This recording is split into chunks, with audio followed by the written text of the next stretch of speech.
It's the end of the year, and what better way to round it up with an LThan3 top 3 video. So, this is going to be a video of, well, 3 games that grabbed one of us. And as you can see, it's colourful, it's amazing, but whose video could this be, I wonder? Could it quite possibly be Mr. Cow's? It might be. So, of course, we have Mr. Cow and Mr. Fluke, and myself for this one. So, you picked this. Yeah, simply because I didn't do a huge amount of gaming this year. When I was sitting down to put together this list, I was stuck for a third game. I'll put my hands up in a minute. I went for a simple factor. What had the highest grin factor while I was playing it? Just what had the... What did you enjoy playing? Not even that, it's just... You can enjoy playing something, but this just had a cheesy grin the entire way through. Because of how ridiculously over the top it is. So, do you want to tell people what it is, for those that don't know? Well, for those that don't know, it is Hell Yeah, Wrath of the Dead Rabbit. Now, I covered this in a Plus This Month video, I believe. I played it when we went to Eurogamer. It is It nearly gave me a migraine on the show floor. Yeah, it's extremely flashy, extremely colourful, but it's a simple platforming concept with a slight tweak. I mean, you can see there, you're a dead rabbit surrounded by spinning axes that you can use to kind of push yourself up walls a bit, and you've got a massive gun as well, because big guns. Why not? Why not? Everything in this game is basically why not, especially when you get to some of the kill animations for bosses, of which there are a few.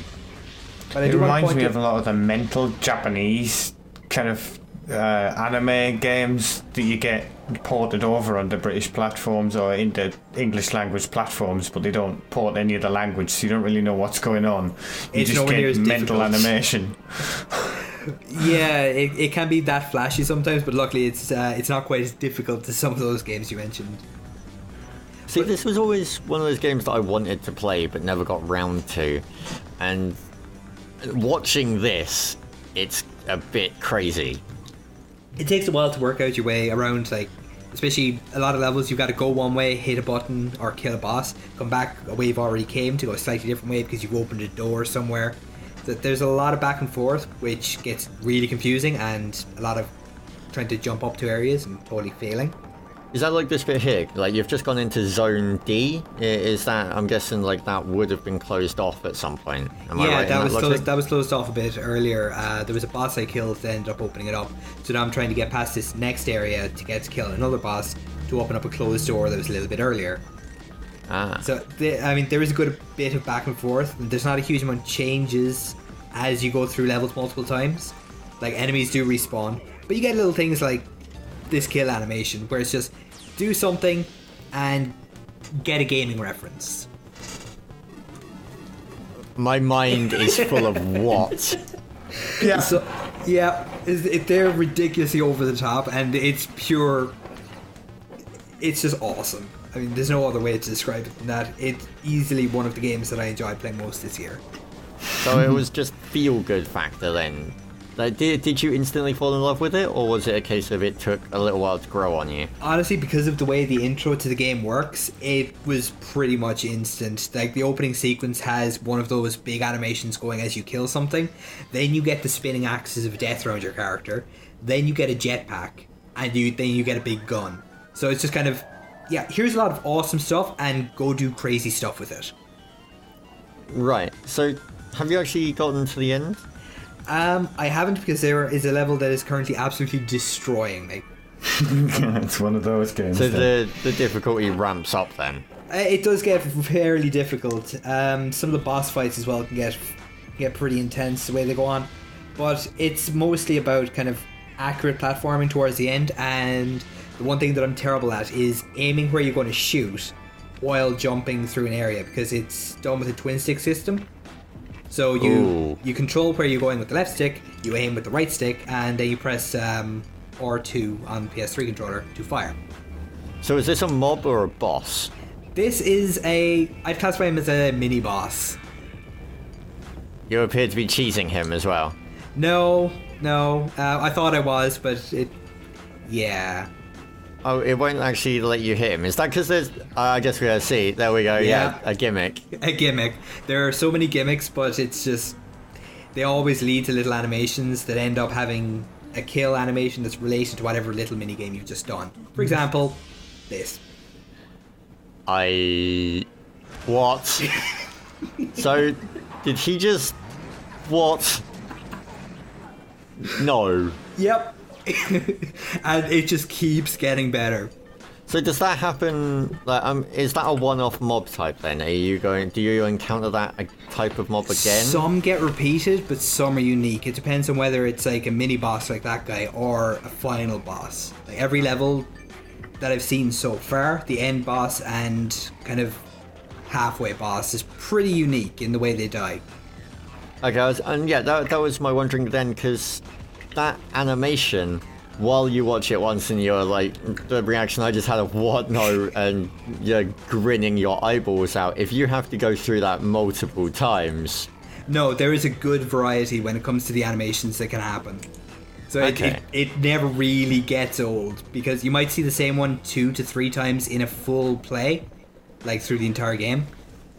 Yeah. But there's enough variety of just silliness that it doesn't get old. It really doesn't. So if you had to say something, about one of the bad aspects of the game, what would it be? I mean, there's obviously, it's not going to be a perfect game. What's the thing that kind of irritated you the most? The thing that probably irritated me most was that there are times when... Yeah, the dialogue certainly isn't one of them. No, there are times when you don't quite cling to walls the way you might think. Because you've got the axes, you can cling to certain walls. Yeah. To kind of get up them a bit easier, but there's no real distinction as to which ones you can and which ones you can't. I keep getting distracted by all of the weird stuff going on. Press square to waste money. Yep. And you have tons of skins to like change the look of your spinning axes or super cute face, love thong face. Yep. Gold digger hat. Gangster hat. Yeah, there are plenty of things to buy with the currency. Very few of them are actually gameplay improving, or gameplay upgrading. How much time would you say you've sunk into this so far? 3 to 4 hours at least. Like it's the kind of thing I'd pick it up. I might play it for 20 minutes, half an hour, then I put it down again. Yeah. But of course, that involves a little bit of replaying of levels too. So to be fair, it is a decent. If it's like this that entire time, then I can understand taking your time with it. Burnout. Yeah. It can be a bit just. I have to put it down now and just sit back and go, what was that? Yeah, I'm sat here trying. I like that trying to play Torchlight with Katie and Serge. Yeah. Just for the amount of stuff going on the screen, I have to take a break every hour or so and just be like, right, just let me brain kind of wind down a few notches. Yeah, but overall, it is a fantastic game, and I'm really hoping that the company that did it goes on to do more crazy games like this, because I'd love to see them tackle other genres, not just go for platformers. I'm very curious to see what's about to happen to this thing. Shark bait. I love the happy kind of cheery music when you're doing all those things, like the. Yeah, that's part of what makes it brilliant. Wait, why is classical music playing? What? No. I am at a loss for words. I'm gonna have to pick this game up. Okay, you've won me over on this. I'm definitely gonna have to pick this up. Just on the sheer what the chuff value. Yeah, just on the no. What? No, that can't. No. Oh, and it gets so much better. I mean, even just rewatching it again, it's still hilarious. Especially just listening to you guys reacting to it, because I know exactly what's coming, and yeah, every time it's brilliant. I know what you're gonna be doing when we're done here. Maybe. You're gonna be playing some more of this, aren't you? Maybe. I'm not going to say for sure, because I might end up playing one of the other 2 games as well. Okay, so speaking of your other 2 games, shall we move on to the next one then? Yes, we probably should. So, I know instantly what this is. Yeah. anyone who watches anything I ever do knows I'm a big racing fan. And they've probably heard me say that exact same thing as well. Yeah. So, and the best one that I've played this year has been Forza Horizon on the Xbox. Now, this has actually recently come out. It's the Rally expansion they did. And I'm terrible at it. All the physics You're far engine... better than I would. Oh, yeah, but this wasn't my first attempt. Seventh. The physics engine of Forza lends itself really well to Rally because of the way the car moves around. And they brought in some performance upgrades for your car, so you might have like rally wheels, rally suspension, just to make it feel a bit better and, you know, justify sudden feel difference in the way the car feels as it's moving around. But I mentioned in our video of SES briefly that my problem with F1 2012 was the lack of feel, and Forza Horizon keeps the feel that the previous ones have. I mean, every little bit of movement the car does, you can feel it happening through the controller. It's just a simple analog vibration, but you can feel when the car is just about to let go of the road and slide around the corner. There is some feedback to the player of what the car's doing rather than just a dead, flat, unresponsive car. Yeah. And I remember trying to play F1 on a keyboard with my dad years and years ago. And a lot of F1 games I try and play feel like that, to be fair. A lot of racing games feel like that. Yeah. But this game is just... It captured me as much as I didn't think it would capture me as much as it did. Because I love Forza Motorsports 1 through 4. Because they were... Here's your car, you're a professional racing driver on a track. And this takes more into the open world kind of thing, where you drive around from venue to venue. You can just go for a drive through mountains if you want. And I thought it would lose something in that, but it really didn't. Okay, cool. That was actually my concern. I have two questions. Okay. Firstly, that was one of my big concerns. If you remember when Forza Horizon came out, my huge concern with you was they've cut down the number of cars that are in it, and they've made it this open world thing, and it's like, does that actually carry over? Do you still have the Forza feel in the game? And you were like, yeah, you do. You really do. I mean, they cut down the cars a decent amount. A lot of cars that I was looking for are missing, but they're still doing the same thing they've always done, of releasing very regular DLC. Yeah, I was about to say, how many cars did the Rally one add? Do you know the rough number? I think the Rally one added 5... I think about 7-8 cars, but again, you can take the upgrades they added and apply them to any other car that's already in the game. So you said that, this was the racing game of the year for you, yeah? Easily, yeah. What was the one that came closest to this, and how close did it come? I want to know how... What made this one? How much ahead of the rest of the pack was Forza, basically? Oh god, that's really hard to justify, because there haven't been a huge amount of really big racing titles. No, there haven't. Which is why I'm curious, because, Most Wanted came out. Did that not grab you? Were you unimpressed with it? Well, I treat Most Wanted differently to what I treat Forza, because Forza's a simulator at the end of the day. Yeah, Most Wanted is a very arcadey experience. Yeah. I can't really think of another game. F1 2012 came out, obviously. So I played some of that. But you've already said it didn't feel right. The road didn't... What the... Holy balls! And that's what happens when you hit a car with Forza's physics at 240 odd miles an hour. What? But I think the game that came closest was Race Room Experience trailer came out on Steam, and it looks like it's just a tech demo for a racing game that Race Room are doing. But that came really close. You had a single car on one track, but everything felt really good when you were playing it, regardless if you were using keyboard, which I did, or an Xbox controller, which I'm playing most racing games at, or my Logitech wheel. So that came pretty close, but it was missing a lot of what Forza added. I mean, one of the things that I love in Forza are the events like what's going on in the background, where you're racing a plane. Yeah. So a lot of little things on the side, as well as the pure racing, which it still has and does really well. Right. Okay, so the next question I've got then is, I've got Forza 4. Yeah. Right. Sell this to me. Like I'm coming. Like most people that will be picking this up will be coming from Forza 4, and they'll be looking at this and going, "Well, this is an open world take on it," and they might like it, or they might be like, "Oh, hang on." Sell this to me. Like I've just seen the answer go it? past in the background already. Did Forza 4 have wacky flailing, inflatable arm flailing tube men? It didn't, and that's totally what sells it. But Forza 4 didn't have Top Gear. It did. It had Jeremy Clarkson doing voiceovers for cars.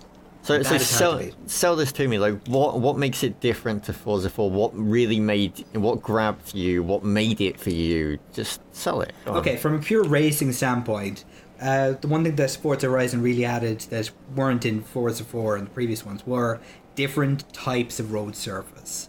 Just speaking from pure racing geek perspective. I mean, you go from really smooth black tarmac, like you see in most of this race, to dusty roads, dirt roads. You get awkward surfaces as well. I mean, I think they say there are 13 different types of road surfaces, all with their different levels of grip, different levels of bumpiness. So four-wheel drive cars perform better than two-wheel drive. They put so much detail into just making the road act like a road would. You know, it's that's not quite good. I've been looking for a game that does that for a while. That doesn't overcomplicate things. That is available on the PC. Is this that's a big key thing for me? Is it a PC? Can I? No, it's Xbox exclusive. Xbox only. Yeah. See, there are not enough games like this available to PC gamers. That's my key issue with a lot. You can get back in your box on that rant for now, though. I know. I'm just disappointed because I'm actually very interested, but it would mean me having to go out and shell out for a console and potentially a wheel, because I have a wheel for the PC that I use with things like this. To be fair, though, Forza games do feel really good on a controller. I know you're like, no, wheel, but the Forza games do feel really good on a controller. I mean, you played it around mine, if you remember, Sandy. You played Forza 4 around mine. I do. And that on the controller, like, you have to admit, that felt good on a controller, didn't it? It works, but I'll be honest, I'm not very good with a controller. I'm not very good with the controller at all. That is, Forza always has done controller play really well, because to be fair, there aren't a huge amount of really good wheels for the Xbox, because like the Logitech wheels don't work. So, which really irritates me. I've got a perfect good wheel sitting right here and I can't use it. Why not? I thought they were all USB. They are, but I believe that you need to be certified by Microsoft and have an identification chip. Right. Fair enough. Yeah. So if you had to pick something that you didn't, that didn't sit too well with you in game, well, if you had to pick a negative point about the game, what would it be?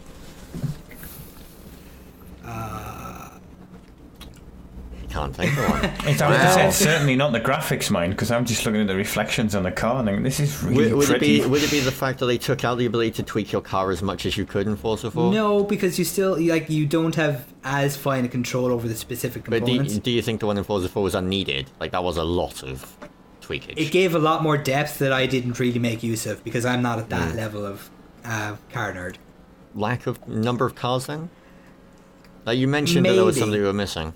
There are a couple of cars, mostly new ones that are coming out, that I was looking forward to playing in this. But again, there's always the option they'll come in DLC, because they always add old, new, and current cars as DLC. And I bought the season pass for it, so I'm getting all the DLC anyway. How much was the season pass? I think it came to 2,500 Microsoft points, I think. That's not too I much. can't remember exactly, but it also, the season pass comes with the Rally DLC free as well, so that is a nice little benefit to it. But I think the one thing I loved most about Forza Horizon is it really just dove in and said, this is car culture. It's not a pure motorsport game. It's not a pure street racing game. It's a car culture game.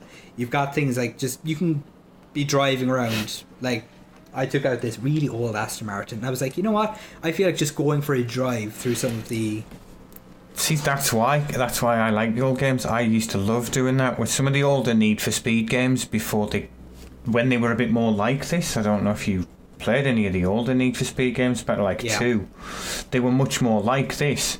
They had this kind of feel to them, and that's what I miss. This looks like it's got it. I really want to sit and play this now, watching this video. Yeah, I really wish I could have this on my well PC. that the graphics and location are stunning.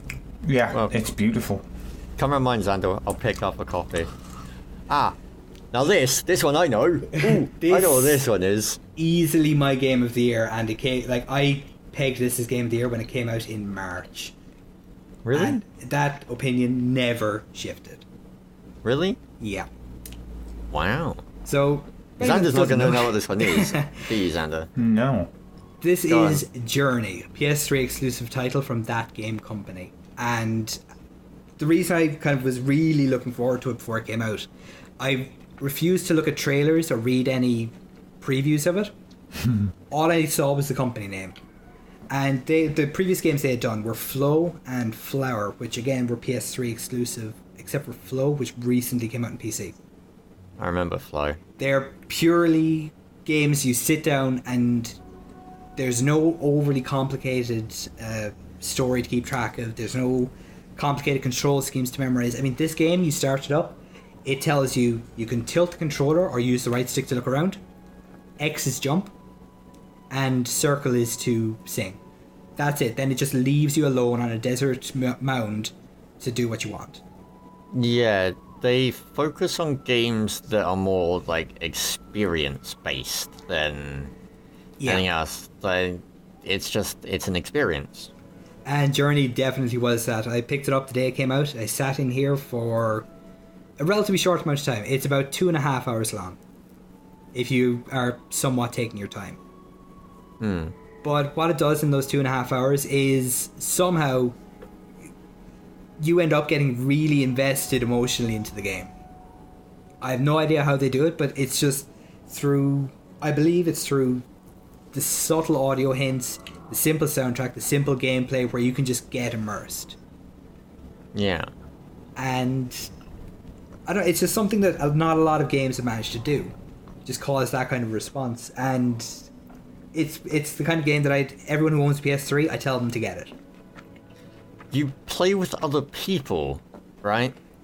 Like, I'm going to admit, I know what this is, but I've never played it because I don't have a PS3 anymore. And I regrettably can't actually use a PS3 controller that well anymore either.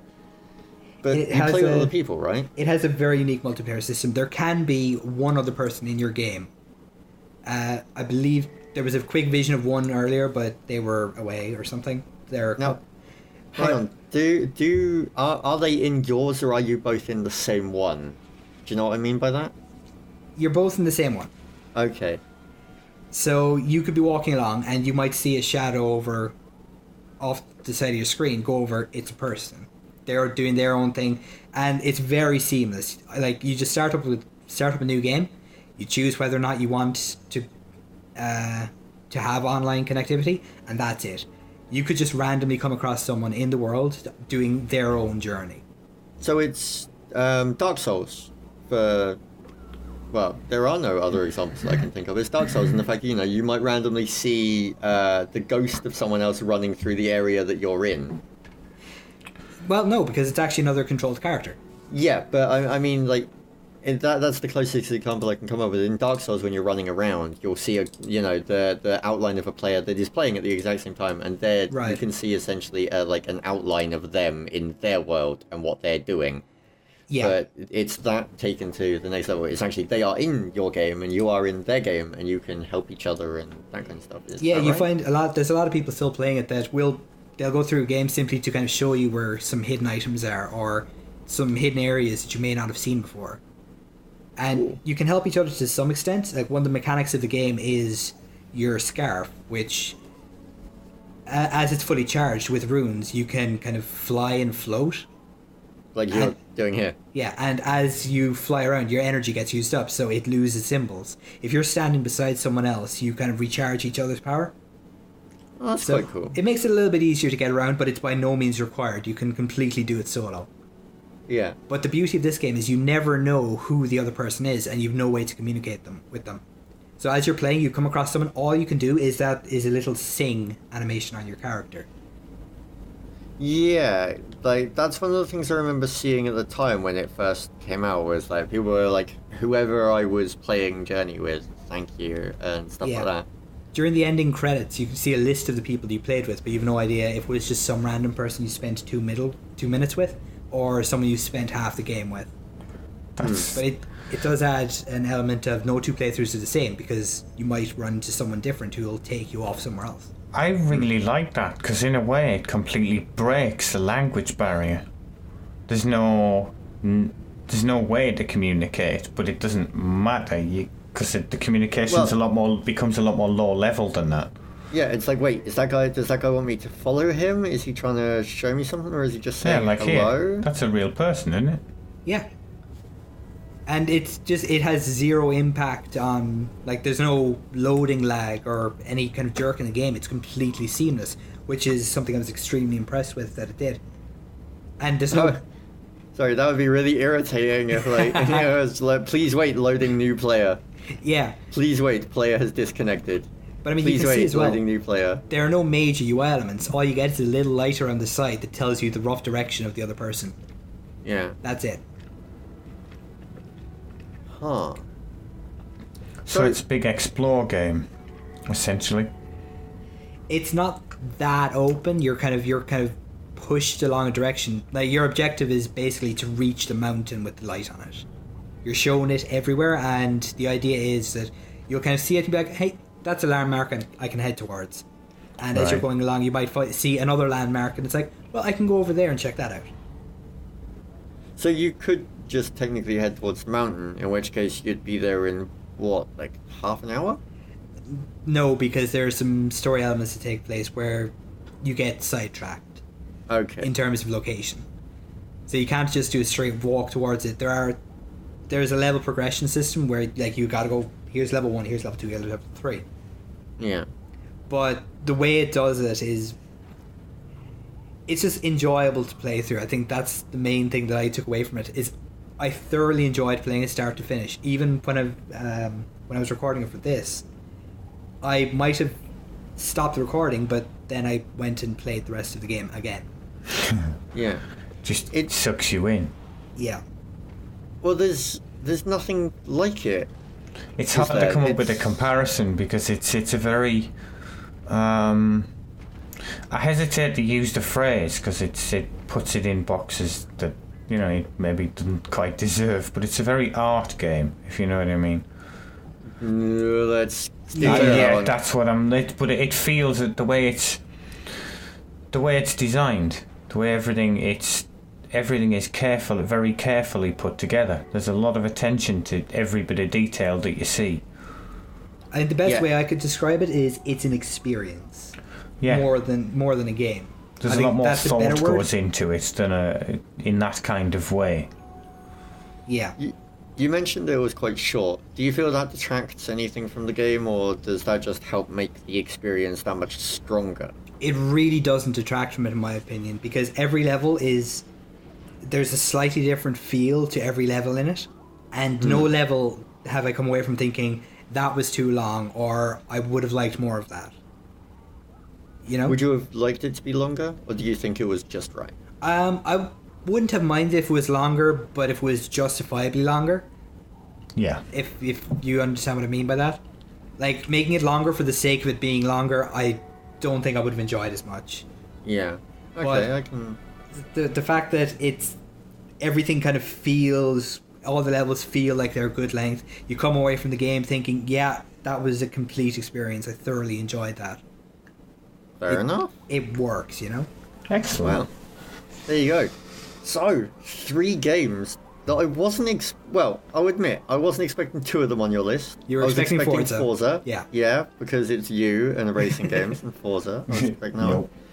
Wasn't expecting Hell, wasn't expecting Journey to have grabbed you the way it did. I'm quite impressed. I was completely surprised by it as well. I kind of sat down, played it, and the first thing I did was kind of poke to everyone I knew with the PS3 at 6 o'clock in the morning, being all like, get this game. Just don't ask, just you do. need this, you need to come play it with me. Yeah, don't ask, just do. Fair enough. So, there you go. We're always interested to know what your 3 games are, Roy. If you have more or less, head over to the Facebook page. We have a thing going on over there that we'll ask you, and you can post yours. Yes. But until then, I hope you enjoyed this year's games. I hope you're looking forward to next year's games. And from myself, from Mr. Kel and his wonderful list, and from Mr. Fluke, we will catch you for the next video and the next LThan3 top 3 video. Peace. In a while. Stay awesome.